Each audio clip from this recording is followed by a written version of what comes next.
ఒక భూమి తిరుపతి సమీపంలో ఉంది.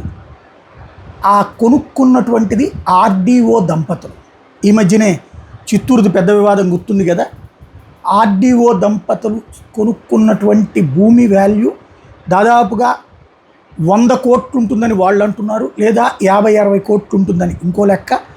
దాన్ని 14 కోట్లకో 14.5 కోట్లకో కొనేయడానికి ప్రయత్నించినటువంటి చంద్రగిరి ఎమ్మెల్యే పులవర్తి నాని మొన్న ఒక కాంగ్రెస్ నాయకుడితో మాట్లాడింది చూసాం కదా. ఆ వెర్షన్ని అతను రిలీజ్ చేయడం కూడా చూసాం కదా.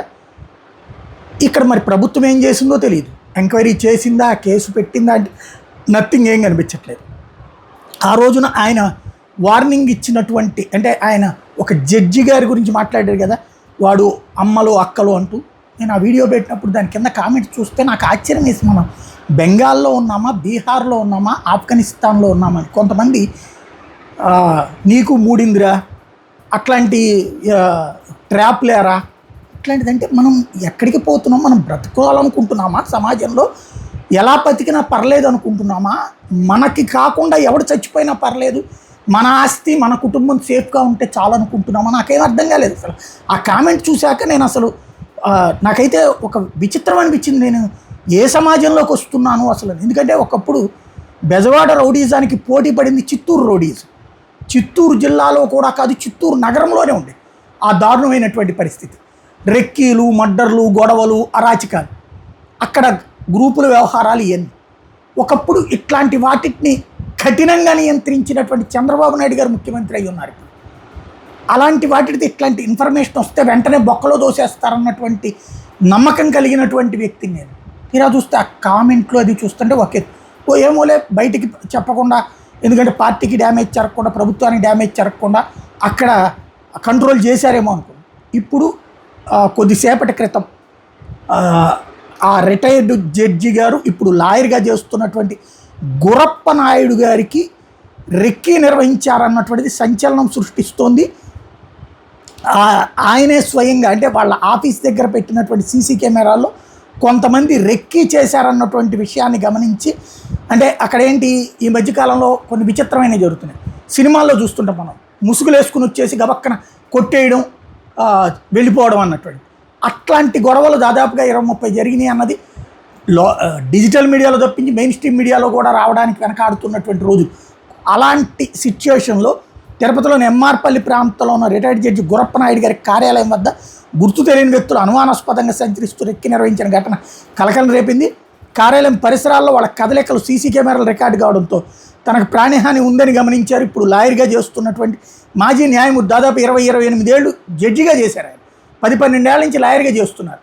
ఆ వృద్ధ దంపతులకి తోడు నిలబడ్డందుకు ఇప్పుడు ఆయన్నే టార్గెట్ చేశారా అన్నటువంటి అనుమానంతో ఇప్పుడు ఆ విజువల్స్ని ఎస్పీ గారికి అప్పచెప్పి విచారించమని కోరడం, ఎస్వి యూనివర్సిటీ పోలీసులకు కంప్లైంట్ చేయడం అన్న సంచలనం సృష్టిస్తోంది.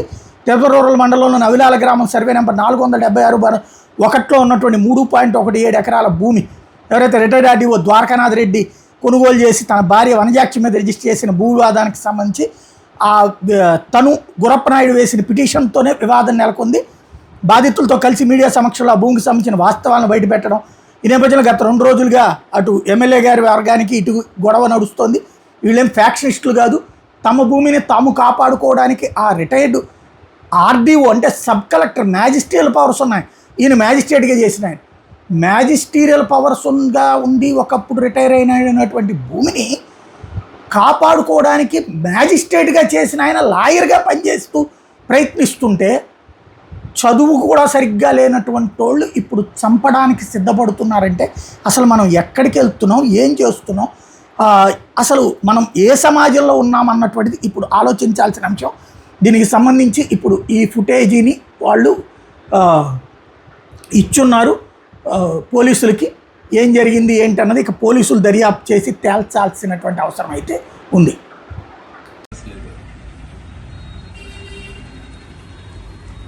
వీళ్ళందరూ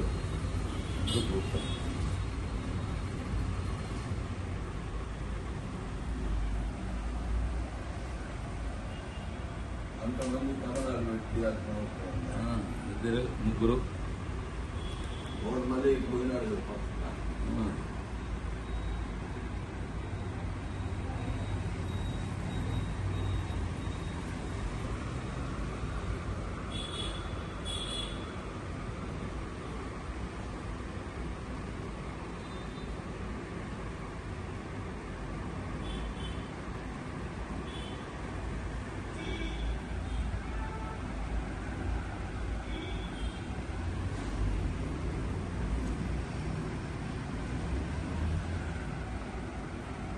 వాళ్ళు వెనక పక్కన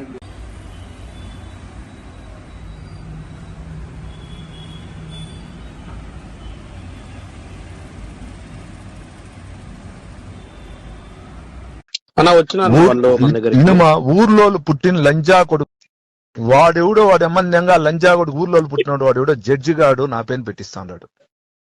అన్నా రిటైర్డ్ జడ్జి వాడెవడో పరుంబోకు నా కొడుకు నన్ను చేసేదానికి నా మడ్డ గుచ్చేదానికి యోగ్యత లేకుండా వాడు ఇట్లాంటి పనులు చేస్తా ఉంటాడు. బూతుల్లో తిట్టాలా నా కొడుకుని. వాడు ధైర్యం ఉంటే నా కొడుకు నా మడ్డ నేరుకు తీరా గుడుస్తానని చెప్తే ఓకే. వాడు ఇంకా నరకం చూపిస్తాను చూడు. నేను చెప్తాను దీని ఎవడో చిట్టిబాబు ఎవడో వాడెవడో ఎవడు రంగోడు ఎవడో లేదా వనజాష ఎవరో వాళ్ళ కోసం నువ్వు నేను ఎందుకు మాట్లాడుకునేది? ఖచ్చితంగా బతికేది ఉండి చెప్పు చెయ్యి. నేను హెల్ప్ నా వల్ల హెల్ప్ చేసి పెడతా. ఖచ్చితంగా డౌట్ ఏం లే.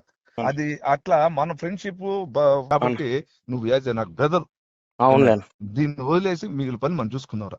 సరేలేనా నీకేదైనా నీకేమైనా హెల్ప్ కావాలని రా. ఒకటో రెండో మూడు ఎత్తుకుంటా నా వల్ల నేను హెల్ప్ చేయిస్తా. అంత బతికే చేసుకుందాం. నాకు అవసరం ఉంటుంది లోకేష్ నాకు హెల్ప్ చేయమంటే నువ్వు చేయాలి. నాకు హెల్ప్ చేయాలమ్మా.